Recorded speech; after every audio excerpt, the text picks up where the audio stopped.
Jumping on the bandwagon. Understanding the phrase. Hello, everyone. Welcome back to our channel. Today, we're diving into a very interesting English expression, be on the bandwagon.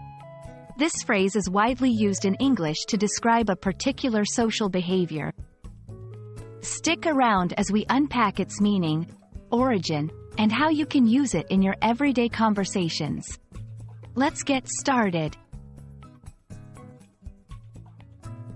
To be on the bandwagon means to join others in doing something that has become fashionable or popular, often to gain the approval of the majority. It suggests that the person joining the trend may not necessarily be doing so out of genuine interest, but because it's seen as beneficial to follow the crowd. This phrase can have both positive and negative connotations depending on the context.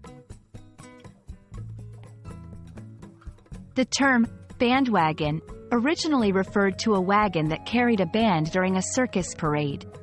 In the 19th century, politicians in the United States began using bandwagons during parades to gain attention and support. The phrase, "jump on the bandwagon," emerged as people started to support those politicians who were most popular, akin to jumping on the actual bandwagon during a parade. Over time, it evolved into the metaphorical expression we use today.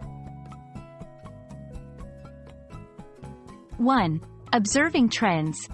When the new smartphone was released, everyone seemed to be on the bandwagon, so I decided to get one too. 2. Expressing skepticism. I'm not just going to be on the bandwagon and support the new policy without understanding its implications. 3. Describing social behavior.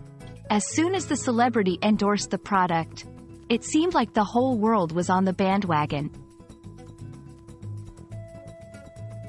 There are a few variations of the phrase that carry a similar meaning, such as, jump on the bandwagon, or climb on the bandwagon. These variations emphasize the action of joining others in a trend more dynamically.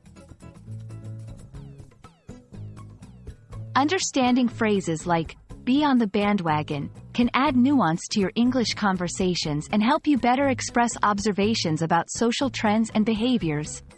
We hope this video has been informative and has given you insight into this popular expression. Thank you for watching, and don't forget to subscribe for more English language learning content.